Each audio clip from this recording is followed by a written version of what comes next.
Parfois, sur les réseaux sociaux, vous allez vous mettre à suivre des personnes dont vous aimez le discours, parce que c'est des personnes engagées, parce que vous aimez bien le fait qu'elles défendent telle ou telle chose, etc., etc. Mais je vous jure, hein, quand je vous dis arrêtez d'aduler corps et âme certaines personnes gratuitement, vous vous rendez pas compte à quel point il y en a certains, c'est les fous du bus que vous ne soupçonnez même pas qu'ils sont. Honnêtement, je ne vais pas lâcher des blazes, ni quoi que ce soit, ni quoi, ni où, ni comment, parce que je tiens à ma survie, voyez-vous. Mais je vous jure, hein, quand vous vous retrouvez de l'autre côté du miroir et que vous-même vous vous mettez à faire des vidéos et que petit à petit vous commencez à avoir un peu de notoriété au point où les ragots viennent à vous, il y a des choses, hein, vraiment, franchement, vous comprenez quelle est la définition du culot seulement à ce moment-là. Il y a des personnes toute l'année, hein, ça crie haut et fort, ouais, moi je défends ci, ouais, ceci, ouais, cela, moi je suis activiste, moi je suis ceci, moi c'est... Alors que c'est des gros harceleurs en puissance, que ça harcèle les gens. Et le pire là-dedans, c'est que dites-vous bien que la plupart des influenceurs, surtout ceux qui sont souvent...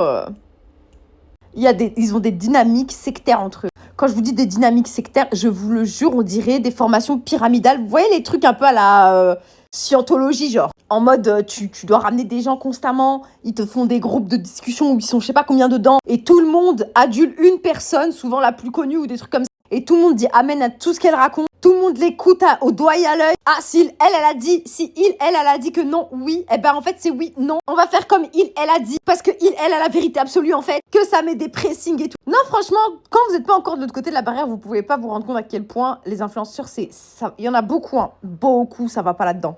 Et franchement, c'est une des raisons pour lesquelles toute ma vie, je me tiendrai très loin, mais très loin des influenceurs. J'ai pas envie d'être mêlée à ça, j'ai pas envie d'être mélangée à eux, j'ai pas envie d'avoir un rapport de près ou de loin avec ces gens, parce que je sais. C'est-à-dire, j'ai même pas besoin d'être là-dedans. Il y a des gens qui sont là-dedans qui viennent me dire, alors que j'ai rien demandé. And of course, c'est des choses qui existent aussi dans les gens qui ne sont pas engagés politiquement, hein, genre des influenceurs que vous aimez bien, qui sont dans le make-up, dans la mode, dans tout ce que vous voulez, dans l'actualité, dans la pop culture et tout ce qui va avec, qui sont exactement pareils.